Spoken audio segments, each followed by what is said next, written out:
कौन से in case of VBT there is in VBT में कोई भी इलेक्ट्रॉनिक कॉन्फ़िगरेशन नहीं था, ये उसका ड्रॉबैक था. Electronic configuration is given by crystal field theory on the basis of T2G and EG. तुम क्या करोगे, मैं दोबारा फर्स्ट वाला K3COC2O4 से समझा रही हूँ. Here coordination number 6 है and oxidation number है कोबाल्ट का +3. +3 means कितने इलेक्ट्रॉन्स प्रेजेंट होंगे? 3d6. कॉन्फ़िगरेशन क्या हो जाएगा? 3d6. कोबाल्ट का क्या होता है? 27. 3d7 4s2 है ना? रौनक समझ में आ रहा है? यस मैम बोलते जाओ बेटा. On the basis of +3 it is 3d6. Now C2O4 2- is a weak field ligand that is low pairing energy. मैंने आदित्य को भी बोला था, तुम्हें भी वापस बोल रही हूँ कि अगर उसका स्क्रीनशॉट लेके रखोगे तो वो तुम्हारे लिए बहुत इजी होगा कॉन्फ़िगरेशंस को ड्रॉ करना. अदरवाइज अपने खुद के जेई मेंस या नीट के रीजनिंग क्वेश्चंस में अटक जाओगे. इस मल्टीपल चॉइस में इतना टाइम नहीं होता कि आप सोचो. नाउ अब क्या हो जाएगा? C2O4 2- में अपने कॉन्फ़िगरेशन है 3d6. C2O4 is a weak field ligand, low pairing energy. That's why first all the 6 T2G, all the 6 electron goes to 3 T2G orbital according to Hund's rule, and that's why its configuration is T2G6, and there is a no electron in EG orbital, so it becomes EG0. Is it clear, Ronak? Raunak, is it clear? Yes ma'am. अच्छा, एक और example ले लेते हैं बेटा. अब अपन लेते हैं स्ट्रॉन्ग फील्ड लिगेंड का लेते हैं. तो एग्जांपल है, नहीं इसमें सारे जैसे H2O, again H2O is a weak. Yes Mn, fourth वाले का बताओ. MnH2O whole 6SO4. Here oxidation number of Mn is +2. configuration is 3d5 and electron goes to क्या हो जाएगा? As it is a H2O, again is a weak field ligand, so electron goes to, first electron goes to T2G3 and remaining electrons किस में चले जाएंगे? क्योंकि weak field है ना, pairing energy कम है, EG2 में. ये इस तरह से हो जाएगा. Is it clear? Now ये क्वेश्चन हो गया. हाँ बोलो जल्दी. मैम आइसोमेरिक आयोनाइजेशन कैसे? अब आयोनाइजेशन आइसोमेरिज्म. हाँ, आयनाइजेशन आइसोमेरिज्म शायद मैंने इसमें लिया है बेटा एक क्वेश्चन. मैम रीजन क्या है उसका? रीजन, अच्छा रीजन पूछो. रीजन ये है कि in case of ionization isomerism, if we take suppose SO4 and Cl, if SO4 act as ligand, that is in coordination entity, that there is a no free sulfate ions is present and it is unable to give white precipitate with BaCl2, because BaCl2 reacts with sulfate ion and gives white precipitate. So as no है ना, तो अगर square entity होगी, it is a whole ionizes, so no free sulfate ions are present. But if in case of Cl, if Cl is in coordination entity, so तब क्या होगा कि ये GR3 के साथ रिएक्ट नहीं करेगा और व्हाइट प्रेसिपिटेट नहीं आएगा. सल्फेट जो है वो BaCl2 के साथ व्हाइट प्रेसिपिटेट है. So reason is that if as coordination entity is not self ionizes, so and there is a no free ions are present, that's why it is unable to give precipitate with sulfate with BaCl2 and AgNO, the chloride with AgNO3. free ions जरूरी होंगे बेटा, मतलब summarize not in nutshell. So free ions are present as there is no free ions is present in coordination entity. Okay. Okay यहाँ पे देखो. अच्छा, यहाँ पे वही फॉर्मूला दे रखा है, मैंने बताया था. शेप दे रखी है. नमन ये तुम्हारे लिए है बेटा स्पेसिफिकली, कल तुम थे नहीं. व्हाट इज, जो भी नहीं थे सेकंड उसमें, what is mean by stability of a coordination compound in solution, state the factors which govern the stability of complexes. Stability of coordination. हाँ नमन. यस, स्क्रीनशॉट ले लेता हूँ.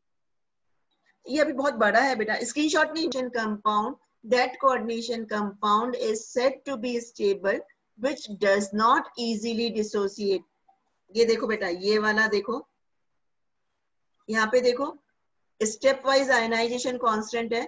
Metal reacts with ligand form Ml1, Ml2, Ml3, K1, K2, K3 are step wise stability constant and it forms Ml. 3. Now, if we use equilibrium constant, then K is equals to product upon reactant ml3 upon m आ जाएगा.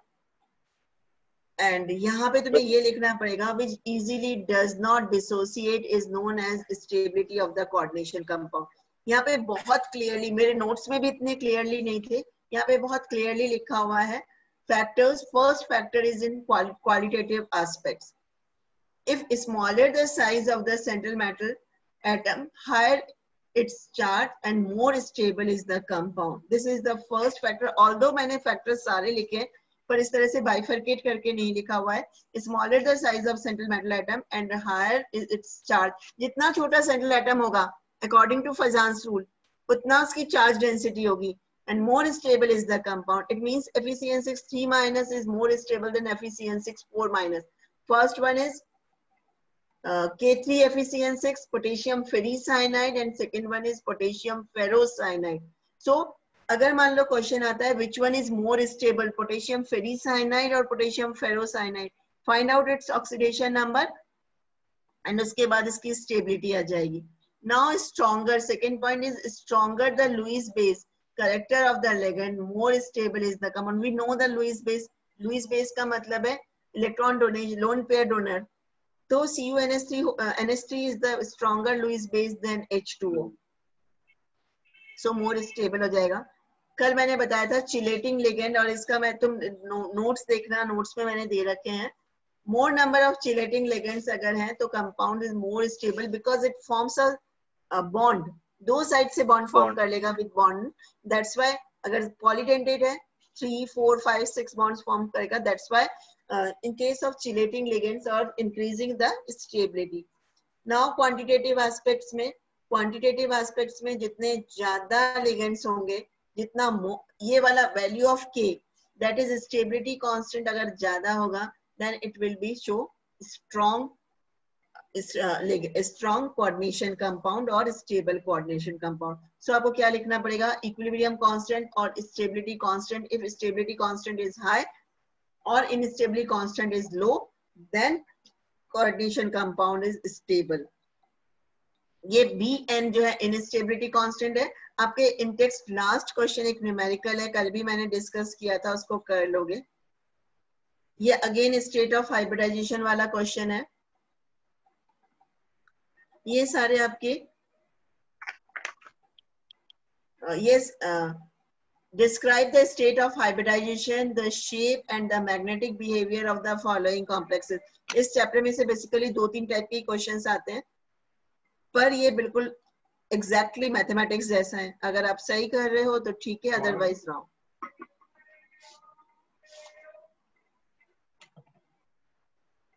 मैं एक ये question discuss करना चाह रही हूँ बेटा, question number 4.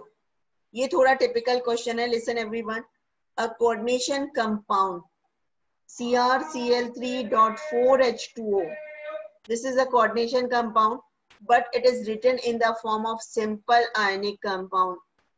ये important है बेटा. आप लोगों का एग्जाम्पल 9.1 वाला एग्जाम्पल भी ऐसा ही क्वेश्चन है. A coordination compound CrCl3.4H2O precipitates silver chloride when treated with silver nitrate. Okay. The molar conductance of its solution corresponds to a total of 2 ions. That is molar conductance, मतलब conductivity कितनी है? 2 ions की है. Although here 3 chloride ions are present, but conductivity is only 2. First question को समझा रही हूँ. Answer बाद में बताऊंगी. Write structural formula and name of the compound. Although in general case it is CrCl3 simple ionic compound, but it is not simple ionic compound. It is a coordination compound.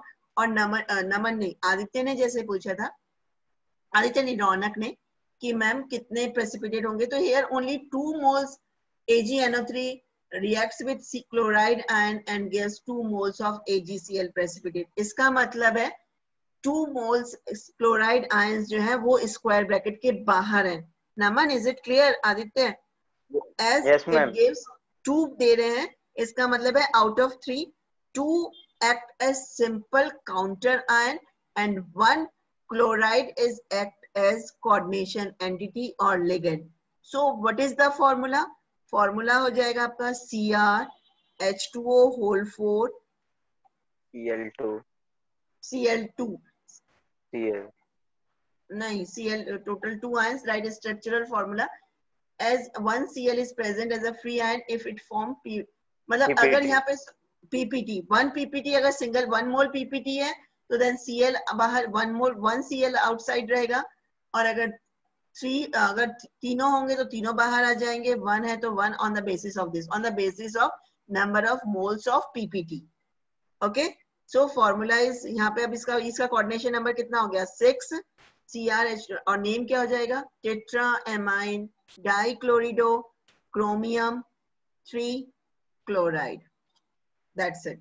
Now question number 5. एक और question कर रही हूँ. ये कुछ question ऐसे हैं बेटा, ये थोड़े से ट्रिकी क्वेश्चंस हैं, मैंने एग्जाम्पलर में से भी लिए हैं आप लोगों के लिए. CuSO4.5H2O is blue in color while CuSO4 is colorless. Why? ये बहुत कॉमन है, प्रैक्टिकल में भी आपसे पूछा जाता है. In case of CuSO4, it is anhydrous copper sulfate. That is, no water of crystallization is present. ठीक है.